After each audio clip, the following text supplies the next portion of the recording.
पाकिस्तान के नामजद करदा नोबेल प्राइज के उम्मीदवार अमेरिका ने ईरान पर हमला कर दिया है। अमेरिकी ओहदेदार ने बताया है कि इसमें B-2 बमबार तैयारे ईरान पर हमला आवर हुए हैं और पाकिस्तान के लिए बहरहाल एक बड़ी ही एक मुश्किल सूरत हाल है कि हुकूमत पाकिस्तान ने ट्रंप को उन्होंने नोबेल प्राइज के लिए नामजद कर दिया और पाकिस्तान की जानिब से हुकूमत पाकिस्तान की जानिब से नोबेल प्राइज के लिए नामजद होने के 25.5 घंटों के अंदर अंदर ट्रंप ने अमेरिका ने ईरान पर हमला कर दिया है। यानी कोई मौका जग हसाई का, सेल्फ मॉकरी का ये हजरत जाने नहीं देते।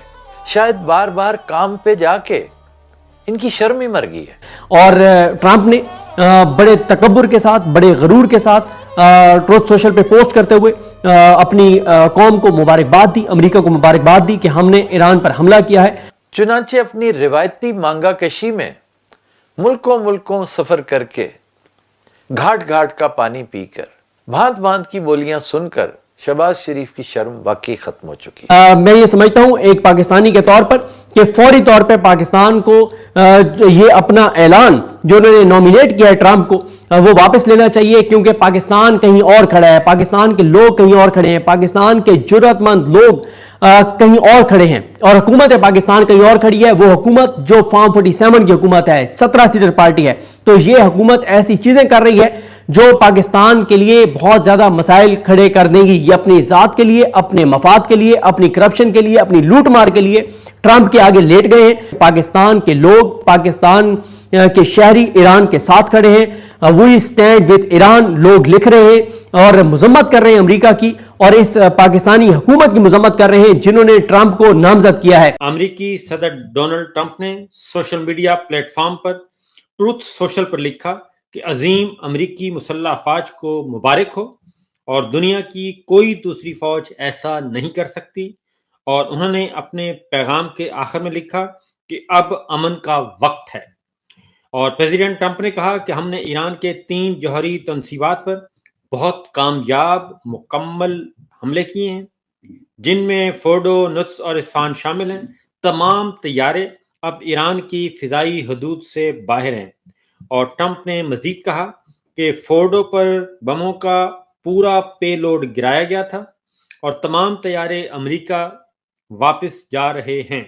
लेकिन अब ये नजर आ रहा है कि ये जंग फैलेगी, ये जंग आगे बढ़ेगी, क्योंकि ईरान बार बार कह रहा था कि अगर अमेरिका इसमें आया तो फिर ईरान जो है वो इस जंग को आगे बढ़ाएगा।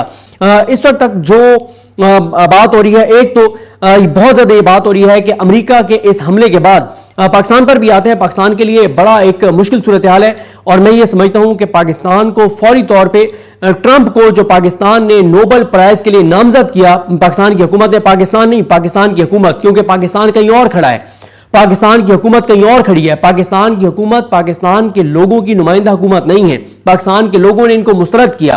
पाकिस्तान की कौम ने 8 फरवरी को इमरान खान को 2 ताई अक्सरियत दी और इस वक्त 3/4 लोग पाकिस्तान के इमरान खान के साथ हैं, तहरीक इंसाफ के साथ हैं। तो ये अवाम की नुमाइंदा हुकूमत नहीं है जिन्होंने ट्रंप को अबू बना लिया, जिन्होंने ट्रंप को नोबेल प्राइज के लिए नामजद कर दिया।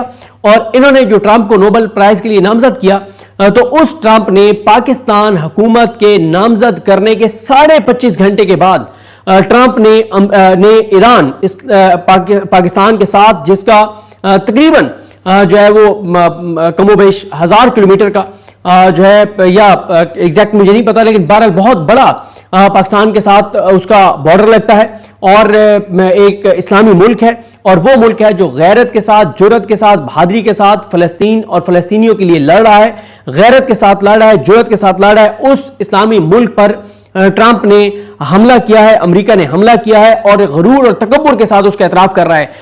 बरतानवी खबर इदारे के मुताबिक अमेरिकी ओहदेदार ने कहा है कि B-2 बमबार तैयारे ईरान पर अमेरिकी हमले में मुलव्विस थे और इस सिलसिले में उन्होंने कहा कि अमेरिकी B-2 स्टेल्थ बमबार तैयारों का मुबैना तौर पर अमेरिकी जजीरे गुआम के इलाके में मुंतकिल किया गया था, जिससे ये क़यास आराइयां शुरू हो गई थीं कि अमेरिका बड़ी कार्रवाई करने वाला है। अब इसके बारे में जो मजीद जो तफसीलात हैं, इसका मतलब ये है कि अमेरिका बराह रास्त अब इस जंग का हिस्सा बन गया है और अमेरिका ने ये फिजाई हमले किए हैं। और इसमें अब से कुछ देर पहले, क्योंकि अमेरिकी सदर ट्रंप का जो है जनाब ट्वीट, उसका मैं टाइम भी आपको बता दूं, और ये ट्वीट उस वक्त किया गया है जब जो अमेरिकी तैयारे हैं कार्रवाई करके ईरान से निकल चुके थे, उस वक्त ये इन्फॉर्म किया गया है। जो हाई क्लास के जो डिफेंस सिस्टम है वो ईरान के पास शुरू से नहीं है। ईरान के पास एक साल पहले ही एक S-400 एयर डिफेंस सिस्टम रूस की तरफ से आया था, जो मुकम्मल नहीं है, क्योंकि रूस की अपनी बड़ी कंडीशनैलिटीज़ थी ईरान के साथ जो देते हुए, और फिर यूं कह लीजिए कि रूस की कुछ स्ट्रेटेजिक नीड्स या स्ट्रेटेजिक रिस्ट्रिक्शंस थी। एक जहन में रखें कि रूस और चीन जो है अभी तक ईरान की उस तरह मदद नहीं कर रहे हैं जिस तरह के अमेरिका इसराइल की मदद कर रहा है, मुकम्मल तौर पर खड़ा हुआ है। ये दोनों ममालिक अभी भी अमेरिका की बनाई हुई बिसात के उसूल और जवाबित के अंदर बैठ के खेल रहे हैं। तो उसके नतीजे में इस वक्त ईरान पूरी तरह कटा हुआ है दुनिया से। ईरान का जो तेल इस वक्त चीन जा रहा है, वो चीन ने एक समझे कि एक मेरी नज़र में स्ट्रेटेजिकली अच्छा काम किया है, लेकिन इखलाकी तौर पे बुरा काम किया है कि वो ईरान से उसका तेल जो है वो 20% रियायत पे ले रहे हैं, कि हम ले रहे हैं, वरना कोई लेगा भी नहीं।